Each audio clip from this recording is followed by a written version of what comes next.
Hola, bienvenidos. Ya estamos aquí en un conversatorio, programa sobre en Creativarte, guión bajo, en YouTube, en un espacio para el arte, para la psicología y el psicoanálisis. Mi nombre es Odette Margain, soy egresada de la Ibero y soy psicoanalista y me encanta el arte, em, el arte, la pintura, el cine. Y hoy vamos a hablar precisamente de una película que a mí la verdad me encantó, ¿no?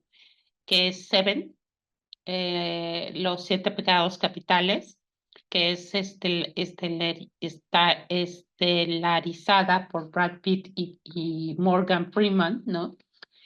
Y Paltrow, ¿no? Y bueno, pues está muy interesante porque, ¿cómo se llama?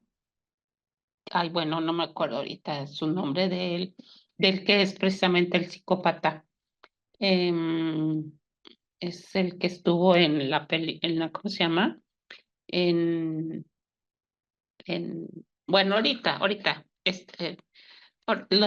lo tengo aquí. Bueno, y ya saben que siempre me apoyo en alguna lectura que me resulte interesante. Y bueno, antes que nada, yo los quiero invitar que ojalá se vayan sumando poco a poco a estos conversatorios, porque el interés de cambiar la estructura del programa es abrir a que el público que nos sigue, que me conoce, que va conociendo a mis colegas y a los artistas que he invitado desde que estaba en la radio y que ya voy a hacer 10 años el año que entra, primero Dios, o sea, ya cumplí 9.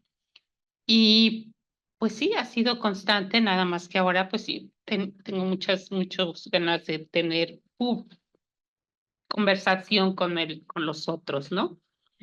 O sea, con ustedes.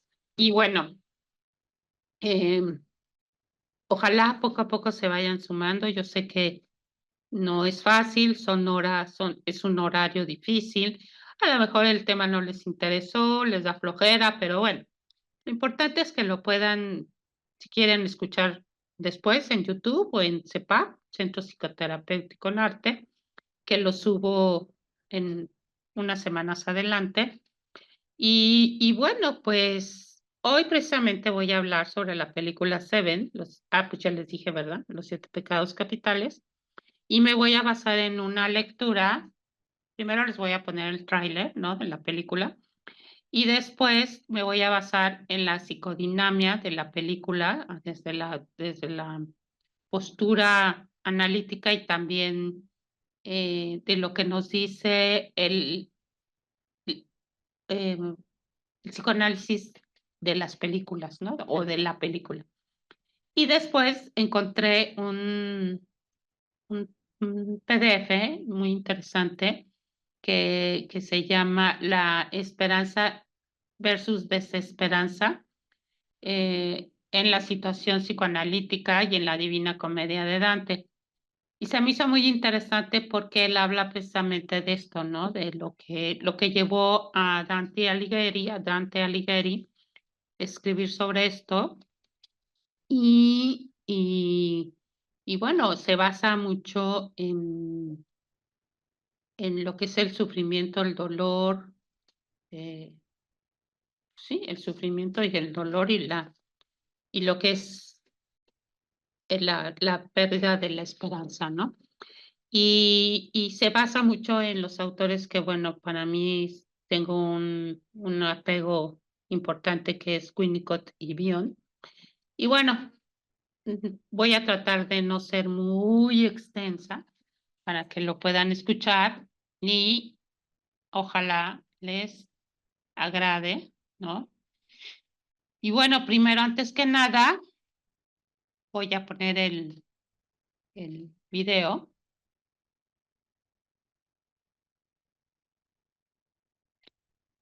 Ujú.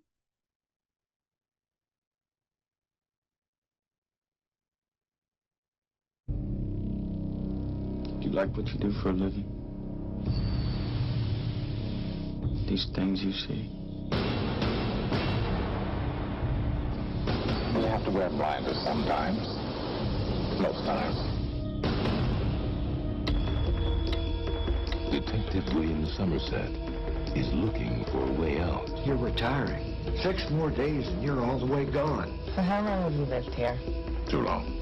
Detective David Mills is looking for a way in. We'll be spending every waking hour together from now until the time I leave. I'll show you who your friends and enemies are. Look, I'm on homicide 5 years. Not here. Now, Ladies and gentlemen, we have ourselves a homicide. they're caught in a game. No fingerprints and no witnesses of any kind. Nope.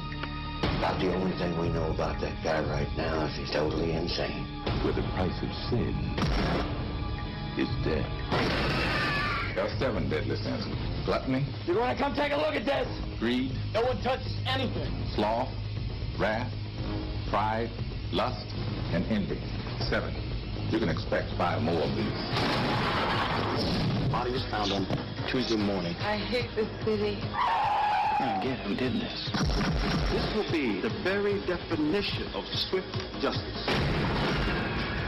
There are 2 more bodies, 2 more victims. This guy's methodical, exacting, and worst of all, patient. He's laughing at us. He had a gun. He's 2 murders away from completing his masterpiece.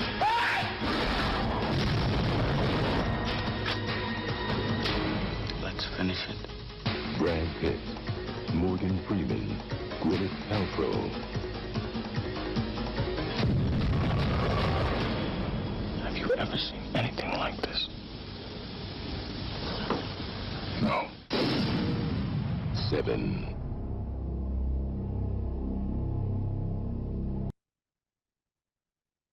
Que aquel que no tenga pecado intente sobrevivir.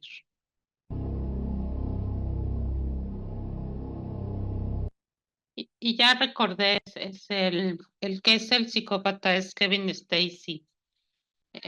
Y bueno, pues, ¿qué dice? ¿Qué nos dice el análisis psicodinámico de la película de David Fincher de 1995?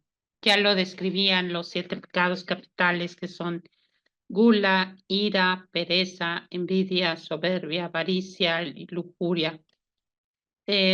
Templanza. ¿Cuáles son las 7 virtudes? Templanza, mansedumbre, diligencia, caridad, humildad, generosidad y castidad. El mal o el bien, lo prohibido o lo virtuoso. Y si adoptamos una postura psicoanalítica, el tánatos y el eros. ¿Cuál es la sinopsis? Una semana antes de alejarse definitivamente de la vida, el teniente William Somrest, que es Freeman, se une a David Mill, que es Pitt, joven detective recién incorporado, para encontrar al responsable de una serie de asesinatos que se han desencadenando siguiendo un peculiar patrón. Cada crimen representa a uno de los 7 pecados capitales. Para ello, simplemente cuentan con la ayuda de la obra de la Divina Comedia. Los asesinatos no se ven, pero sí los resultados o los instrumentos. Eso es suficiente para imaginar la violencia gráfica con la que se cometieron y a la vez pone en marcha nuestra psique en su intento por imaginar vívidamente el cómo de la materialización del castigo de cada pecado.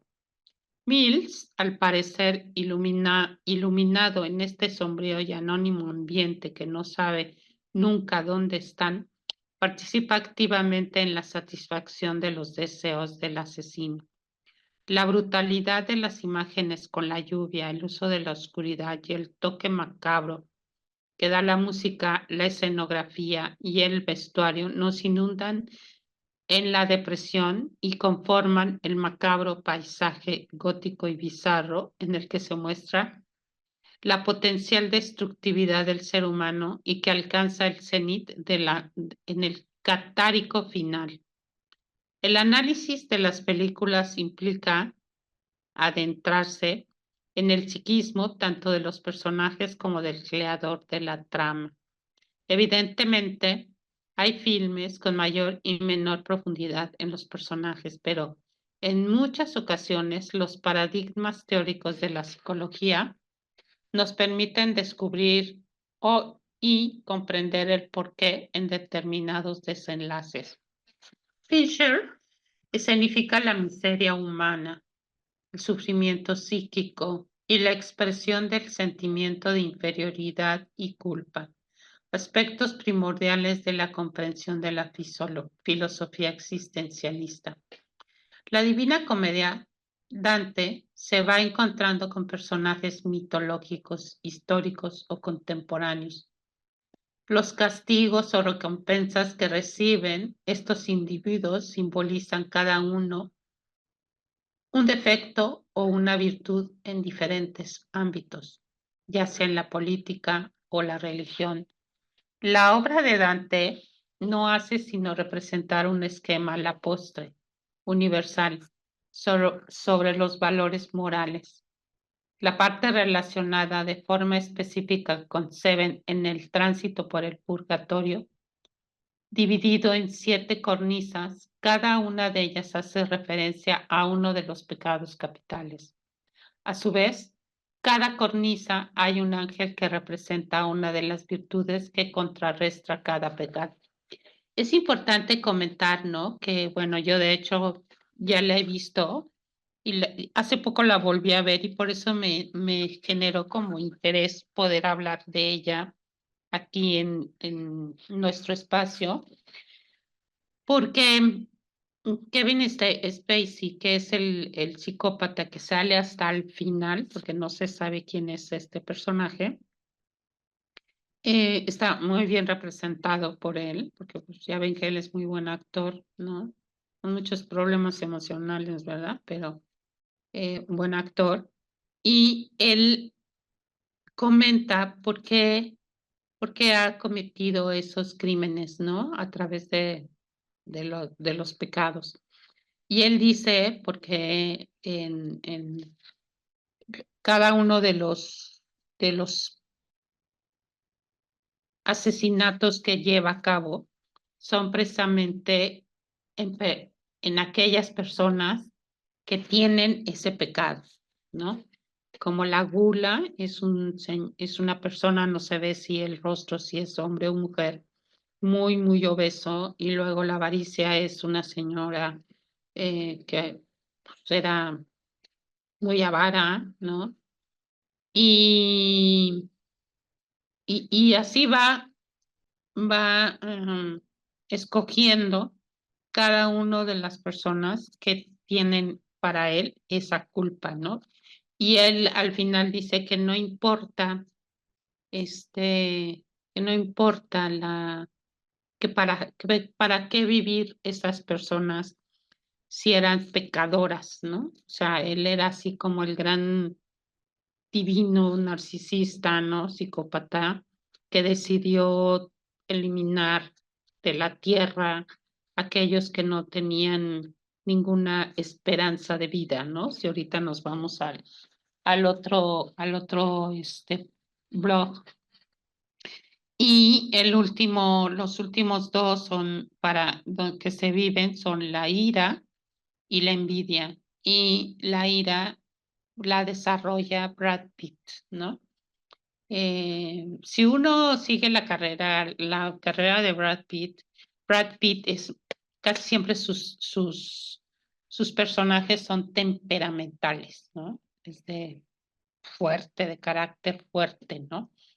Y como que yo creo, como dice en lo que les acabo de compartir, hay que analizar la personalidad del que ve la película, nosotros, los espectadores, como del director que decide hacer esta película y que escoge todos estos matices, ¿no? Escenográficos, camarógrafos, de luz, ¿no? todo muy oscuro, sí, como muy tenue, muy interesante, ¿no? Y bueno, pues sí, Brad Pitt al final está muy enojado con esta persona y es muy violento y sin querer hubo un encuentro entre ellos dos sin saber que Brad Pitt, el otro con el que discutió, era precisamente el asesino y el asesino lo va motivando a que cada vez se enoje más y se enoje más con esto, con todo este proceso de ir santificando los pecados, ¿no?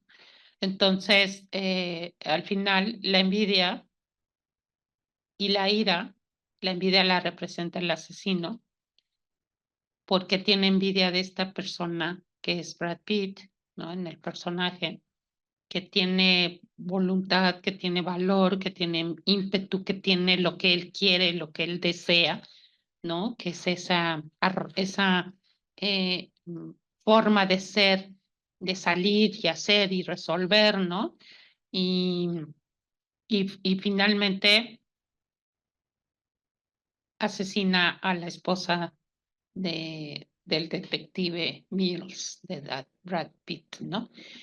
Y, y la ira se manifiesta en una escena, en un desierto, y la envidia porque él se entrega, el asesino se entrega y le dice que lo va a llevar a los últimos dos pecados que son los que faltan, que son estos que les acabo de mencionar. Entonces llega un paquete y recibe una parte del,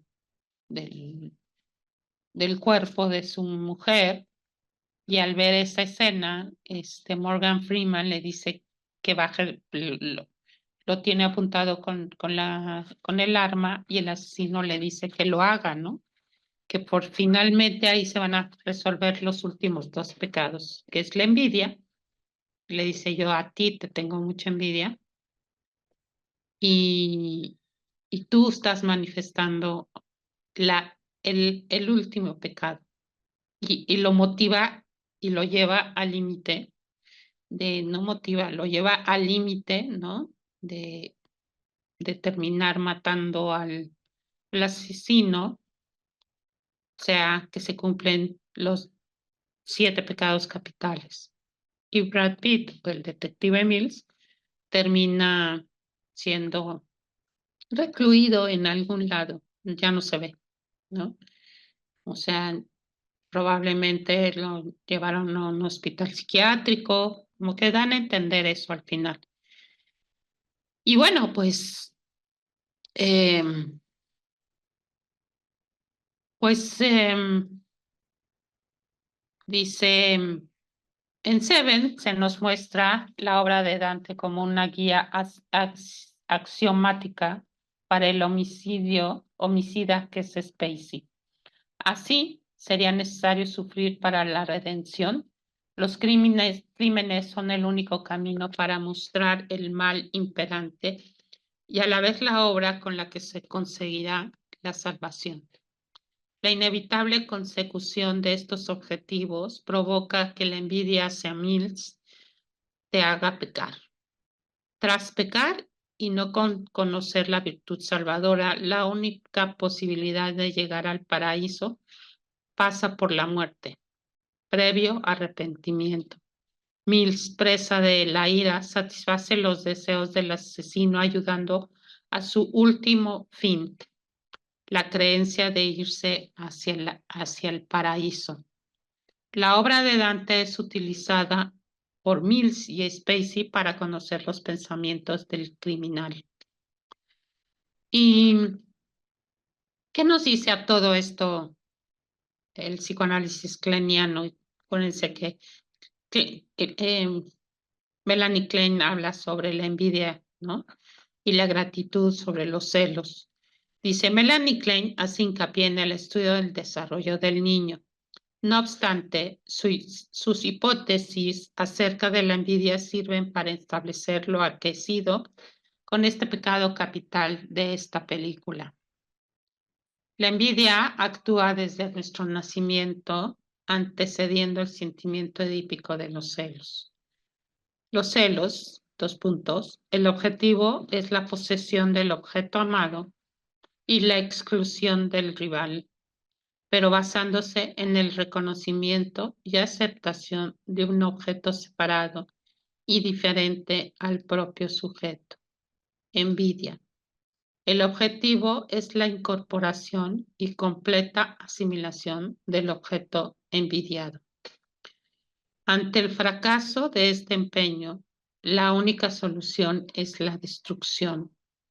No habría introyección de algo lo suficientemente bueno. La voracidad interviene siempre junto a la envidia, caracterizándose por una vinculación totalitaria con el objeto, exigencias insaciables hacia el mismo. O sea, la envidia es el objetivo, es la incorporación y completa asimilación del objeto envidiado. Y los celos, el objetivo es la posesión del objeto amado y exclusión del rival. El audaz asesino interpretado por Kevin Spacey presenta una confrontación continua entre su eros y su tánatos, la satisfacción de sus impulsos de muerte, agresión ante lo que considera conductas malvadas y pecados capitales. Derivan en el mal, en la materialización de sus deseos, sus censuras, las que provocan castigar a los pecadores y a la vez no le dejan cometer pecados, se debilitan. Siente envidia hacia Mills, hacia lo que representa la vida de este, es decir, un perfecto matrimonio, la pronta llegada de un vástago, aspectos suficientes para inducir el pecado. La envidia provoca que se intente incorporar y asimilar el objeto amado envidiado, en este caso, la mujer de Mills. Ante la imposibilidad de la introyección del objeto, la única posibilidad es la destrucción. Esta es la causa de que opte por el macabro final. La realización de la agresión proveniente de la satisfacción de tánatos provoca un intenso sentimiento de culpa únicamente superable a través de la propia destrucción del yo. Es decir, ante la imposibilidad de incorporar el objeto externo sobre el que se ha descargado toda la libido y por tanto recuperar la misma, la única solución es la propia aniquilación, nunca con el pecado del suicidio. Y es por eso que provoca en el otro, o sea, en el detective, en Mills, la ira para que él sea él el quien lo termine matando y así poder subir a la gloria de Dios, ¿no? Después de haber cumplido y todo su cometido anterior y liberada la culpa. Que bueno, pues, o sea, finalmente tenía esos dos sentimientos, celos, ¿no? De querer poseer el objeto amado y la exclusión del rival, que fue lo que hizo al acercarse a la mujer de Brad Pitt, ¿no? Y a la vez, basándose en el reconocimiento y aceptación de un objeto separado y diferente al propio sujeto. Y envidia, el objeto era la incorporación incompleta del objeto deseado, ¿no? O del objeto envidiado. Y lo que él quería era poseer a la mujer, pero también a Brad Pitt, ¿no? De alguna manera. Y el único que lo podía liberar de esa culpa, pues era ser muerto por alguien que no fuera él, que no fuera el suicidio, porque el suicidio en la iglesia es pecaminoso. Y bueno, ¿y qué nos dice la explicación se los voy a compartir. Dice la crítica final del Seven. Dice, la apatía es la solución, es decir, resulta más fácil abandonarse a las drogas que enfrentarse a la vida. Robar lo que uno quiere que ganárselo. Pegar a un niño que enseñarlo. Por otra parte, el amor requiere esfuerzo y trabajo. Es un diálogo de Morgan Freeman en su papel de William Somerset, ¿no? Bueno, dice, Seven es un thriller que vio la luz en 1995, pero daría igual que hubiese salido ahora o hace 50 años. Es una película atemporal que te atrae y te embulle hasta el final. ¿De quién es este?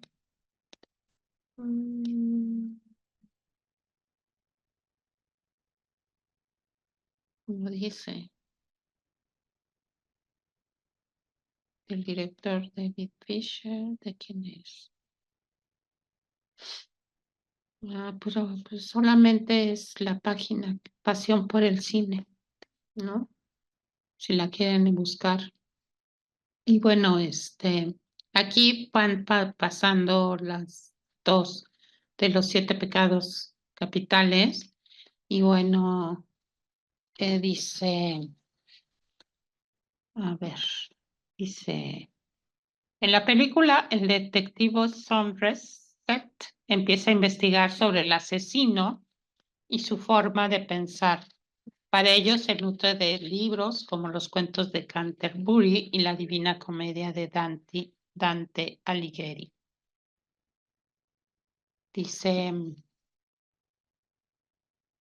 no es casualidad, en el primer libro se habla de los 7 pecados capitales a través de cuentos y en el segundo tomo directamente se describe el purgatorio y de la expiación de los pecados.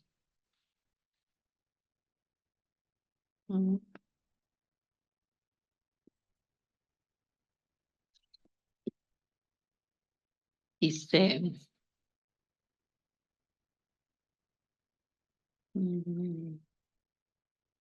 están ejemplificados, ¿no? Como dice, es el antepurgatorio. El ángel conduce a los condenados a una barca. Catón cuida el antepurgatorio. Los 7 pecados capitales. Un rayo de luz transporta a Dante y a Beatriz al paraíso. Yo nunca lo he leído.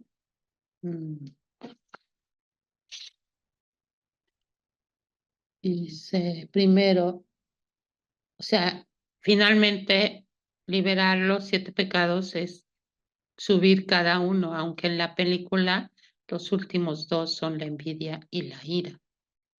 Con el que comienza en la película es con gula. Y dice, los que vivieron en pecado pero se arrepintieron antes de morir. Se arrastran con piedras en su espalda, su soberbia los hace sentirse grandes. De la envidia. Silicio en las espaldas y párpados cosidos, además entonan cantos de amor. Pero acá viene más ejemplificado. La gula. El primer caso es el de la gula, es decir, el de una persona obesa que no para de comer. Para ello, el asesino lo ata de pies y manos y le obliga a comer constantemente espaguetis con tomate mientras le apunta con una pistola. Si para de comer, lo matarán. Esto provoca que finalmente la víctima le dé un ataque al corazón, aunque su estómago no acaba explotado, como revela la autopsia. Más tarde descubrirán que fue obligado a ingerir unos diminutos trozos de madera. Dichos trozos llevan a una pista detrás de un mueble y en él una nota. Decía la nota: largo y escabroso es el camino que del infierno conduce a la luz. Hablando de esto, ¿no? De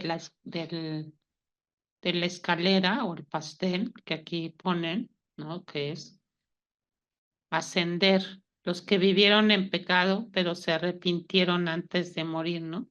Y van liberando cada uno de las culpas para llegar y subir salir del purgatorio, ¿no? Porque ya ven que hay la creencia de que para no pasar al infierno, ¿no? Está el purgatorio, donde liberas tus culpas. Y es ahí donde estás si liberas las culpas, puedes ascender hacia la divina comedia o la divinidad, o te vas al infierno, que es la obra, finalmente, de Dante Alighieri. Y esta es la gula, la avaricia.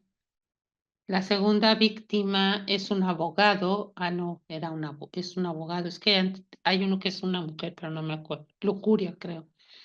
La segunda víctima es un abogado famoso al que solo le interesa el dinero, aunque tenga que defender asesinos, violadores o estafadores. Su forma de morir es también bastante escabrosa. Basándose en el libro del Mercader de Venecia, William Shakespeare obliga al abogado a amputarse parte de su cuerpo si quiere sobrevivir. Esto lo hace por el estómago, lo que provoca que acabe muriendo desangrado. Pero tranquilos, Shakespeare no era tan sádico. En realidad, en su relato se muestra una disputa por dinero porque la pena de carne nunca se hace efectiva. Para rematar, más tarde, los dos detectives vuelven a saber que uno de los cuadros está boca abajo. Las huellas dactilares se encuentran en la pintura, lo que llevará a la siguiente víctima, que es la pereza. La pereza. Probablemente el que peor lo pasa de todos, porque durante un año la tercera víctima es torturada de una manera atroz. Atado a una cama, sin poder moverse, sin luz, lleno de llagas y obligando a sobrevivir por su captor. Aquí está.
SWAT goes before dicks.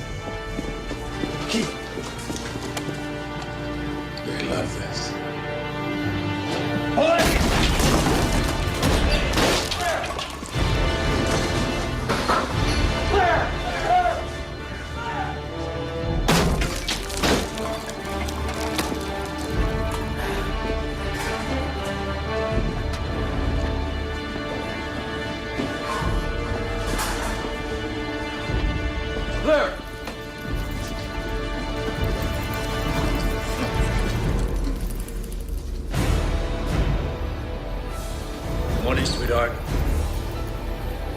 Get up now, motherfucker.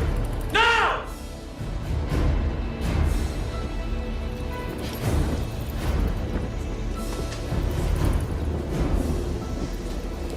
Get up, you sack of shit.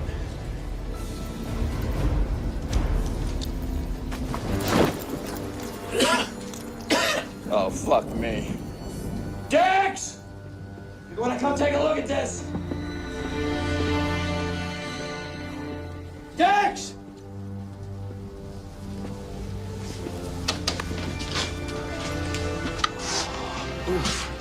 Jesus. Victor? What the hell? That's just Victor. Call an ambulance. The fuck is this? Versus, be more like it. Also forensics. What's going on here, California? Get your people out of here. Well, now, go. No one touches anything.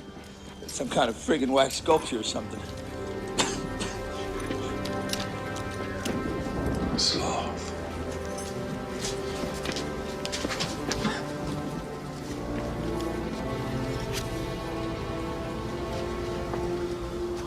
Man. God damn. This picture was dated 3 days ago.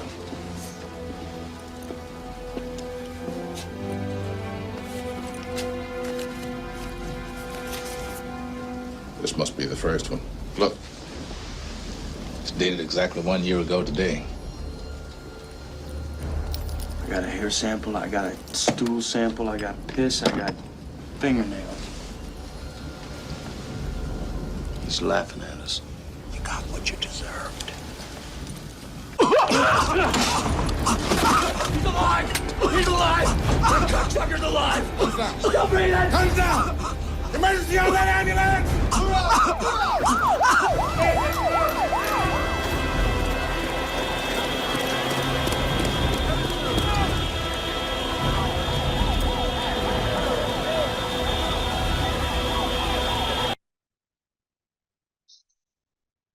Y bueno, está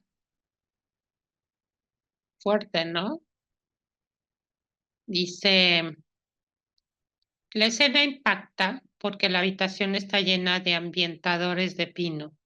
Supongo que para eliminar el olor, pero hace del momento un lugar más terrorífico. Y ahorita mientras yo veía, no sé ustedes que nos acompañan, que me acompañan, si, ¿qué sienten al ver esta escena, ¿no? Y al ver la película, o sea, creo que algo del análisis que a mí me gusta hacer con respecto al cine, ¿no? Es que, ¿qué sentimos? ¿Qué nos despierta? Yo cuando trabajo en muchas ocasiones con mis pacientes, luego de manera eh, inconsciente o transferencial o contratransferencial, me viene un episodio de una, más bien contratransferencia, un tercero analítico, ¿no?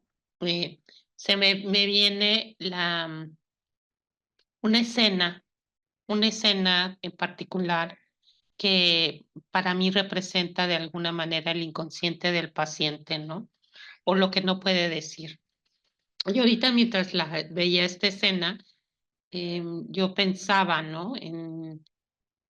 Eh, en el dolor de la persona, ¿no? O sea, hasta dónde esta persona satisface, o sea, el asesino, satisface su celo, su envidia, su avaricia. O sea, cómo si los vamos otra vez al pastel del que nos muestran en un inicio, o sea, es como Kevin Spacey, el, el asesino pecador, ¿no? Decide ir eliminando y trabajando cada uno de los pecados para lograr subir al cielo como en la Divina Comedia, ¿no? Finalmente como Dante y a Beatriz al paraíso. Y, y finalmente él a la hora de, o sea, así como nos lo describen aquí, cada uno, él invirtió tiempo para resolver, ¿no? Resolver el pecado que él vivía, ¿no? Como la gula dice, los golosos están delgadísimos por el hambre. Numerosos árboles con manjares los rodean, pero no pueden tocarlos. Los golosos están delgadísimos por el hambre. Y la pereza dice, condenados a correr sin cesar, en contraposición a su pereza en vida.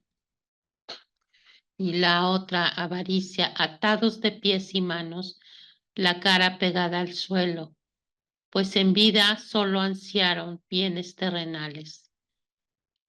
La gula, numerosos árboles con manjares los rodean, pero no pueden tocarlos.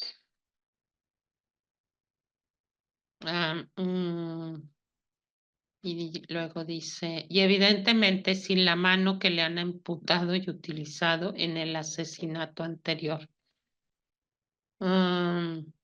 Paréntesis. Luego de estos 3 casos se produce un paréntesis debido a que gracias a la lista que consiguen del FBI sobre los lectores de la biblioteca, dan con el paradero del asesino. Esto da al traste todos sus planes porque era un hombre que lo tenía todo minuciosamente calculado. Y dice, después de una persecución donde le perdona la vida a Mills, llegándolo a encañonar a la cabeza, entran en su casa y como no podían ser de otra manera, nos encontramos ante una casa enigmática y tenebrosa donde el asesino tiene fotos de sus asesinatos y el material con los que los perpetró. Para más, Inri, no hay huellas dactilares ya que él mismo se las arrancó. Además, tiene escrito más de 100 libros por él mismo, con sus vivencias y formas de pensar, una especie de diario personal. Pero esto no cambia sus planes, porque como ya lo ven, lo tenía todo planeado y él seguirá con sus actos hasta el final. Lujuria. La 4ª víctima es una prostituta que muere cuando una cuchilla le penetra a través de un cliente al que encañona para que lo haga. Para ello, previamente, había encargado un fetiche sadomasoquista, como muestra en la foto de abajo. Poco más puedo decir de un asesinato tan horrible. La soberbia. En este caso se trata de una joven modelo. El asesinato entra en su casa y le desfigura la cara. Finalmente, le da a elegir entre quitarse la vida o vivir con el rostro desfigurado. Esta decide acabar con su vida. O sea, se dan cuenta cómo para lograr salir del purgatorio y liberar los pecados, hay que ir eligiendo a que el otro sea el que proceda ante su propio pecado, ¿no? O sea, digamos que el asesino los lleva a resolver su propio pecado, ¿no? Como a esta actriz, como al señor obeso, como al perezoso, ¿no? Y el avaro, o sea, los lleva a confrontarse con su propio pecado y a que sean ellos los que resuelvan su propio pecado, como también la lujuria, ¿no? O sea, eso se me hace muy fuerte, ¿no? O sea, y la envidia de la que hablábamos desde Melanie Klein. Llegado a este punto, se comete el 6º asesinato en el que Tracy, que es el de Tracy, pero existe la paradoja de que ella no es la pecadora. El pecador es él, John Doe, el asesino. Siente envidia de la vida de David. Sinceramente, no me lo acabo de creer porque él es un psicópata sin sentimientos, pero supongo que prefiere morir y darle una lección a David antes que pudrirse en la cárcel. Sí, porque sí, ¿no? O sea, si ahorita, cierto, muy cierto, uno lo lleva a reflexionar, bueno, pues un hombre que es psicópata no tiene sentimientos, no tiene culpa, ¿no? Pero finalmente es O sea, hay como una doble discurso, ¿no? Un poco distorsionado, porque finalmente, él tenía un deseo de envidia, ¿no? Enfermo, psicópata, narcisista, que al final él dice, libré al mundo de personas que nada más pecaban. Y dice, la séptima víctima es precisamente el asesino, pero él es el pecado del anterior pecado, la envidia. El que sufre la condena es David Mills y además por partida doble, porque se entera de que Tracy está embarazada. Es el momento, en ese momento deja correr su ira y acaba con la vida de John con una ráfaga de tiros. ¿Y quién no habría hecho lo mismo? El final, sin duda, el final de Seven es el de los más comentados e impactantes de la película. Y es normal que te preguntes, ¿cómo termina la película Seven? ¿Cómo acaba la película Seven? Seven, ¿qué hay en la caja? La primera vez que la vi, enseguida supe que en la caja solo podía estar la cabeza de su mujer, Tracy. Y más teniendo en cuenta que John Doe, o sea, Kevin Spacey, ya se había fijado en el joven detective al hacerle unas fotos en el tercer caso. Incluso este le deletró su nombre, Mills. Añadir en su primer momento los productos del film Seven no quisieron este final escrito por el guionista americano Andrew Kevin Walker y se lo hicieron cambiar. Pero el director David Fincher se negó al cambio y amenazó con dimitir si no se mantenía el final original. Finalmente se dejó tal y como estaba escrito. Todo un acierto, porque es un final de novela negra que encaja perfectamente en su thriller. Y bueno, explicación final de Seven. Vemos pecados en todas partes. Vemos pecados en las calles y en las casas y los toleramos. Pues yo digo, ya no más. Es una frase de Kevin Spacey, John Doe.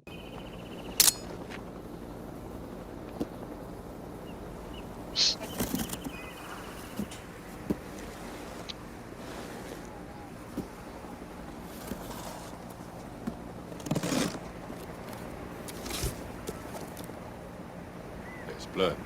You've made quite a life for yourself, Detective. You should be very proud. Shut the fuck up, you piece of shit.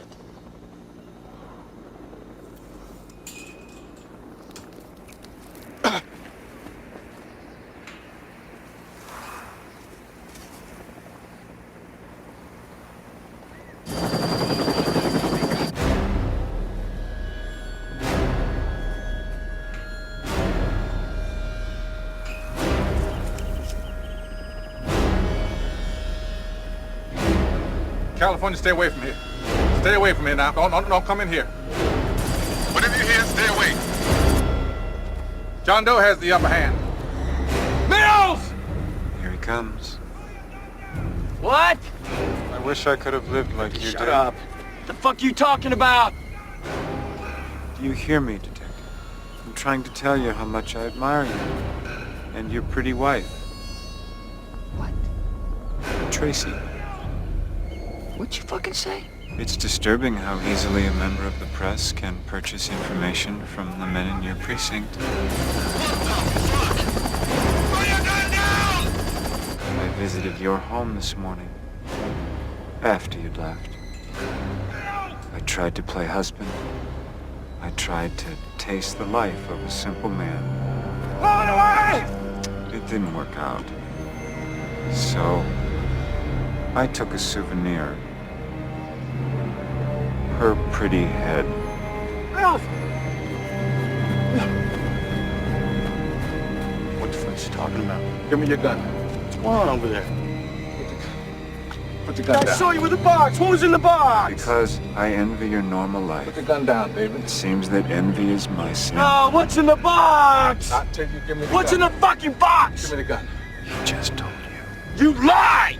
You're a fucking liar! Shut up! That's what he wants. He wants you to shoot him. No! No! You tell me that's not true. That's not true. Become vengeance, David. No, she's all right. You tell me. Become wrath. Tell me she's all right! She murdered a suspect, David. No! Just throw it all away, you know. No! She begged for her life, Detective. Shut up! She begged for her life. Shut up. And for the life of the baby inside of her. Shut up!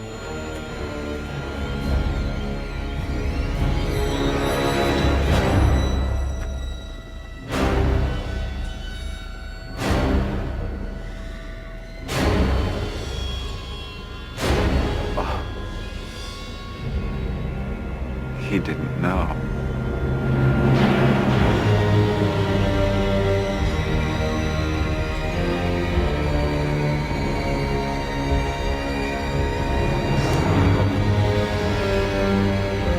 Give me the gun, David.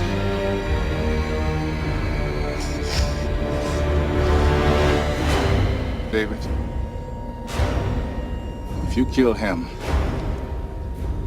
he will win. Oh, God! Oh, God! Oh!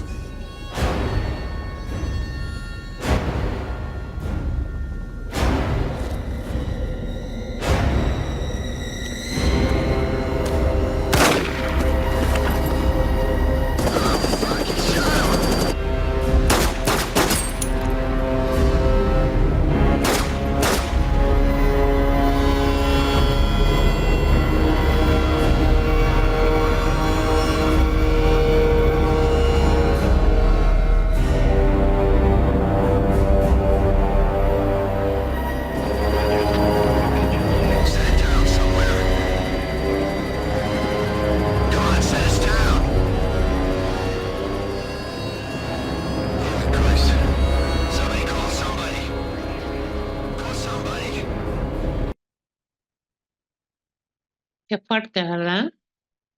Y me refiero fuerte porque la escena es fuerte. O sea, y cómo nos lleva a vivir ese dolor, ¿no? El dolor que está viviendo el detective Mills, ¿no? Y la satisfacción del otro, cómo ve, cómo el otro se transforma en lo que él quiere, ¿no? En esto que dice Melanie Klein sobre la envidia, la destrucción del objeto envidiado, ¿no? Y finalmente es lo que hace, lo destruye emocionalmente, psíquicamente, lo aplasta, ¿no? Es una escena buenísima, además Brad Pitt es muy buen actor, a mí en lo particular me gusta muchísimo. Y bueno, pues yo creo que voy a hacer un programa siguiente para, para hablar, ¿no? Sobre la esperanza y desesperanza de el psicoanálisis de la obra de La Divina Comedia. Y dice, finales alternativos. Eso no quita que no se rodaran más finales alternativos porque se bajaron varias opciones. Uno de ellos aparece en la edición especial de Seven, pero aparece en un storyboard como una de las alternativas que tuvieron encima de la mesa. Y dice, el final es exactamente el mismo que el original, pero Mills y Somerset se intercambian ligeramente los papeles.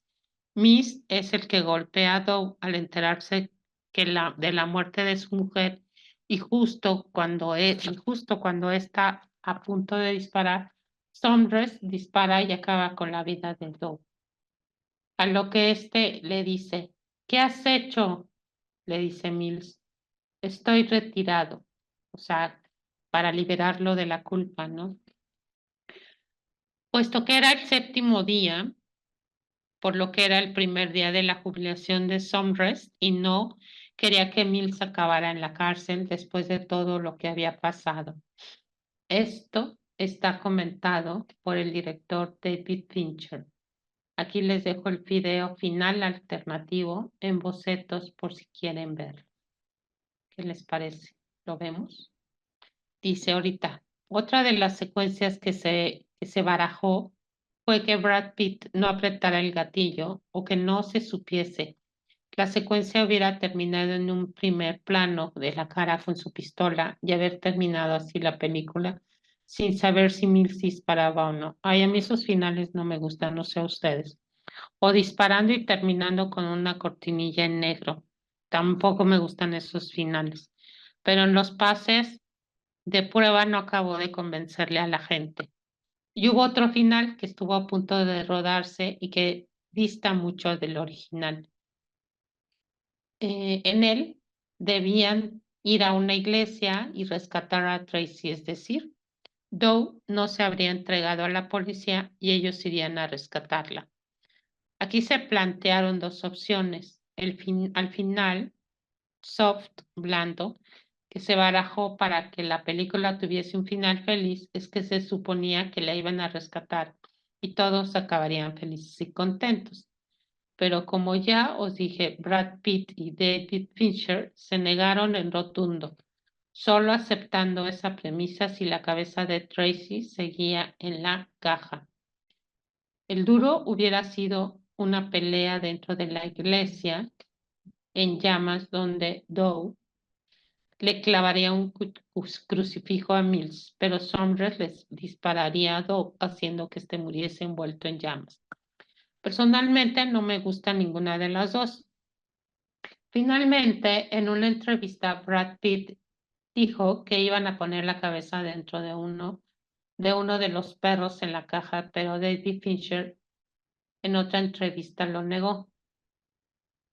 Por lo que puede que sea una broma de Brad Pitt o que estuviese hablando de manera irónica. La verdad es que hubiera resultado patético si hubieran hecho eso. ¿Cuáles son las 7 curiosidades? Ahorita vemos el video.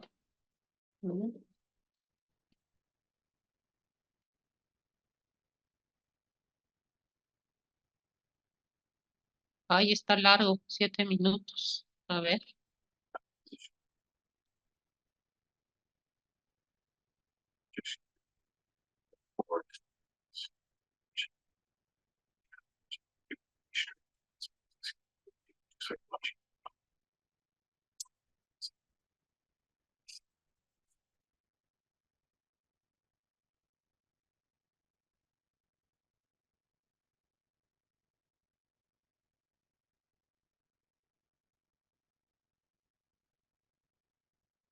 The most frustrating thing about storyboards versus the reality of the location, because oftentimes storyboard artists will shoot, this, or will draw things that you can't shoot. You'll look at it and you go, I love the way the horizon line looks. It's all sort of compressed on a 10,000 millimeter lens, and then the car looks great because it's shot at like 27 millimeter.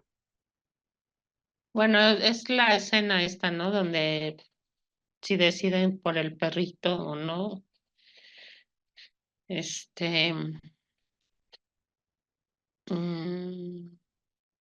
muy largo, ¿no? Mejor vemos las 7 curiosidades. Aparte de los distintos finales alternativos, la película Seven esconde algunas curiosidades que quiero compartir. La primera son los actores con los que se pensó para hacer la película, porque el detective Somers iba a ser interpretado por Al Pacino, pero al parecer en aquel momento estaba rodando la película La sombra de la corrupción, por lo que tuvo que rechazar el papel al que finalmente daría la vida a Morgan Freeman. La segunda es el detective David Mills, ya que en su primer momento no iba a ser para Brad Pitt, sino para Sylvester Stallone, quien hiciese de detective. En este caso, Stallone reconoció que se arrepintió de haberlo rechazado porque fue una gran película. La inclusión de Spacey también fue una sorpresa, ya que en el momento era un actor muy cotizado, pero al parecer Brad Pitt consiguió convencerlo para fuese el asesino John Doe. Quería llevarse todo tan en secreto que el nombre de Casey, de Kevin, no aparece ni en los créditos iniciales, ni en los carteles de promoción, ni apareció en ningún review o trailer. Pero sí, para así conseguir sorprender al espectador la primera vez que viese la película. La verdad es que a mí también me sorprendió ver a Kevin Spacey. O sea, nunca te imaginas que va a ser alguien tan importante, ¿no? Dentro del área a nivel artistas. El número 7 no solo tiene significado en los 7 pecados capitales y los días de la semana. El director Fincher lo incluyó de manera subversiva. Por ejemplo, en la primera escena del film, todos los edificios empiezan por el número 7. ¿No? Y el paquete final que reciben es a las 19 horas, es decir, 17 de la tarde. Ahorita vemos las 7 curiosidades. Los diarios se encuentran en la casa de John Doe. Fueron todos escritos a mano. Se tardó más de 2 meses en escribirlos. Costaron unos $15,000. Y si te preguntas qué pasó con ellos, pues te diré que en los créditos finales los verás quemándose. El actor que hace del perezoso se llama Michael Brett McKay. Ay, ay. Mm, mm. Porque fue elegido porque pesaba 43,5 kilos y necesitaba a alguien delgado. Pero lo sorprendente es que adelgazó hasta 40 kilos para parecer aún más delgado y enfermo. También a mitad de la película, Brad Pitt aparece con una escayola en el brazo. Esto no estaba previsto, pero en la persecución a John Doe, Pitt se resbaló y se rompió el brazo, por lo que lo incluyeron en la peli. Ah, mira, se cayó. Brad Pitt cobró exactamente 7 millones por rodar la película Seven. ¿Qué dice la crítica? El título de Seven cuenta con 2 significados: los 7 pecados capitales y los 7 días de la semana, con un asesinato por día y cómo lo ha planeado el asesino. Pero no es solo lo misterioso del caso lo que te atrapa, sino también las historias de los personajes. Primero tenemos al detective William, un hombre curtido en batalla y a 6 días para jubilarse. Luego tenemos al joven e impulsivo detective Mills, que acaba de llegar a la Gran Manzana y además este es el primer caso que le asigna y es extremadamente complejo. Estos dos personajes pueden parecer un cliché que lo son, pero la realidad es que empatizas enseguida con ellos, con sus discusiones y sus formas de ser. Las interpretaciones de los protagonistas son sublimes, con un Brad Pitt siempre nervioso y faltón, como si no se encontrara cómodo con la situación, y con un Freeman que parece como si diese a entender que no le interesa el caso, pero que en algún tiempo intenta ayudar a David a resolver el sumario como si de un padre se tratase. A ver, vamos a ver qué tanto me falta.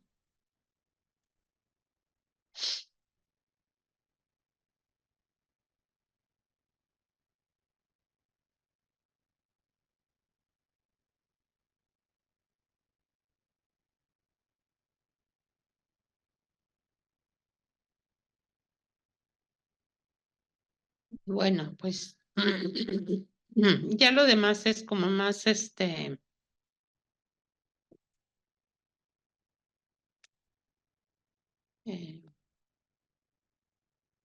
las opiniones.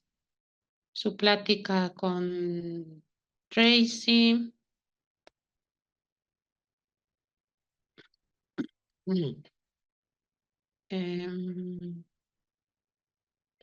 Historia antagonista. Pero un buen thriller no es nada sin un buen caso y unos extraños asesinatos, y Seven lo tiene todo. Tiene una primera víctima que ha muerto de manera horrible, y las siguientes no es que les haya ido mejor. Además, todo está envuelto en enigmas bíblicos. Eso siempre vende, y en una estética muy horripilante. Si además le sumas que el malo, Devin, en Seven es Kevin Spacey, que es quien interpreta al meticuloso psicópata, pues te sale una película de 10. Fíjate cómo se entrega como si fuese un ángel caído del cielo. Y bueno, vamos a ver por último, ya para terminar, esta, ¿no? Las 7 curiosidades.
Bueno, nada más sé cómo construye sus cuadernos, ¿no? Y bueno, pues ahora para la siguiente les hablo sobre la esperanza y la desesperanza en la Divina Comedia de Dante Alighieri, ¿no? Y nada más para abrir un poco el sabor a boca, es el verdadero Dios transforma la violencia en sufrimiento, el falso Dios transforma el sufrimiento en violencia. Y la introducción es, hoy quiero hablar sobre la esperanza en la situación psicoanalítica y también de su opuesto, la desesperanza. Y me gustaría hacerlo con el telón de fondo de algunas imágenes arquetípicas del lugar más desesperado de todos, el infierno, tal y como este es concebido en el primer libro de Dante Alighieri, la Divina Comedia, el infierno. Cuando Dante, el peregrino, entra en el infierno durante la primera parte del viaje prescrito hacia su interioridad, lee la inscripción sobre la puerta: os vosotros los que entráis, abandonad toda esperanza. En cuanto los poetas entran en el recinto del infierno, pronto se dan cuenta de que allí la esperanza debe abandonarse, pues el sufrimiento es el infierno, es sufrimiento eterno. Se mantiene continuamente sin ningún alivio, sin esperanza, de consuelo ni de liberación. Pero Dante, este dolor eterno es el peor castigo imaginable para una vida pecadora en la tierra. Al parecer, la imaginación humana no puede plantearse nada más que terrible que el sufrimiento continuo que se mantiene para siempre sin esperanza. En esta clase de sufrimiento, el que quiero pararme a observar hoy es el sufrimiento eterno. Porque pienso que en la situación clínica con algunos de nuestros pacientes somos testigos de esta clase de sufrimiento o de algo parecido. Espero que algunas imágenes arquetípicas del poema visionario de Dante sirvan para enriquecer la comprensión del tema. Y dice,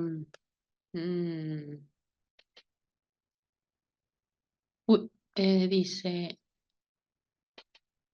el caníbal de 3 cabezas, conocido como Dis, es bien conocido por el psicoanálisis, pero Dis es la desesperanza, pero tiene un linaje controvertido. Los primeros teóricos, incluyendo a Freud, lo interpretaron como una personificación del instinto de muerte. Wilfred Bryon lo vio en términos de paranoia y persecución, como un malévolo superyo hipertrofiado que personifica el odio en la psique, que ataca las conexiones entre afecto e imagen, cuerpo y mente. Winnicott lo habría llamado la defensa primitiva, como contra el trauma temprano en la psicología de relaciones tempranas, objetales de Fairbairn.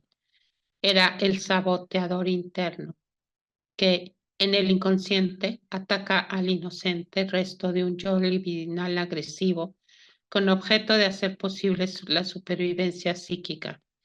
Teóricos recientes como James Grunstein lo describirían como el agujero negro en el centro de la psique, la impotente fuerza de la eficacia del defecto de la nada, de la expresión del cero, no solo como un vacío estático, sino como un impulsivo y centrípeto tirón hacia el vacío. Michael Egan resume la posición de Bion y nos aporta la escalofriante descripción de máquina catastrófica que muele cualquier pedazo de experiencia posible en la horrible nada. Mis propias reflexiones sobre esta fuente del mal en la psique humana son conocidas por estos teóricos recientes, pero con la importante salvedad de que la defensa que incorpora a Dis, o sea, la desesperanza, es arquetípica originalmente, parte de la integridad del sí mismo, y por lo tanto tiene un telos o una intención con respecto al espíritu de encarnación de la personalidad que es ambivalente, como el tramposo, que es difícil de clasificar como puro mal. Después de todo, Dis es un ángel Lucifer caído, el portador de luz. Él es también el agente provocador de la conciencia en el jardín. Por eso no puede ser del todo malo. Dice la desesperanza y Dis. Si observamos Dis, dejamos la palabra Dis en inglés porque creemos que facilita la comprensión del tema que desarrolla el autor. En el italiano original y la traducción en español aparece como Dite.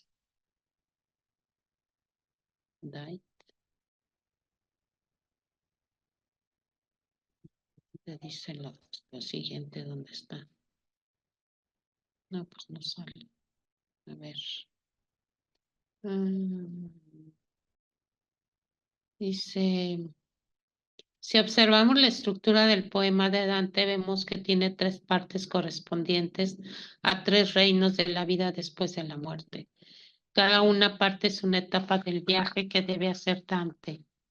Debe hacer este viaje porque está deprimido. Las primeras líneas del poema dicen: a medio camino de este modo de vivir, al que estamos atados, desperté para encontrarme en un bosque oscuro, donde el camino recto se perdió y desapareció totalmente. Al parecer, la prescripción necesaria tras su depresión de la mediana edad es el encuentro con el inframundo del infierno, una especie de remedio homeopático. Dante ha perdido la esperanza y para recuperarla tiene que abandonarla. Esta es la paradoja de Dante, que también encontramos aplicable a la práctica clínica. En realidad, sería más exacto decir que para recuperar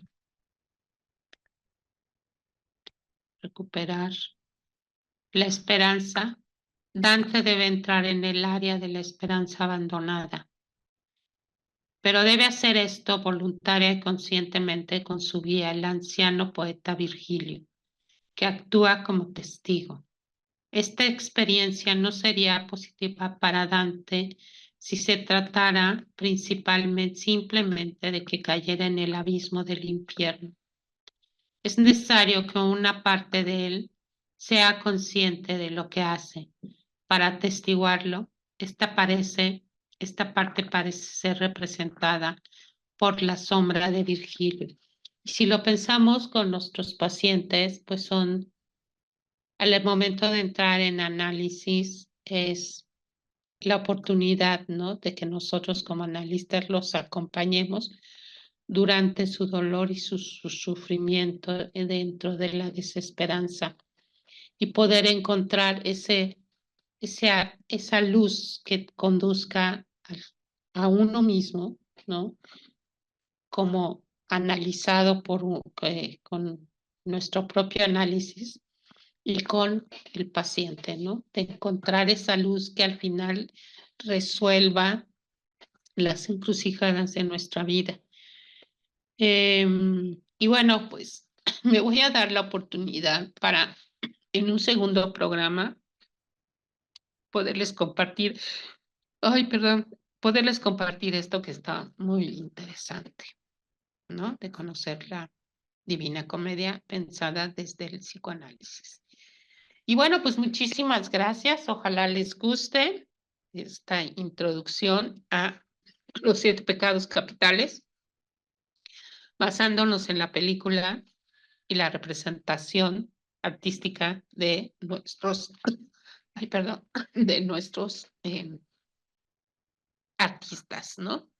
Y bueno, pues muchísimas gracias. Recuerden en darle like, compartir, seguir, aplicar y si se puede, entrar al conversatorio para poder conversar contigo y comentar y que preguntes.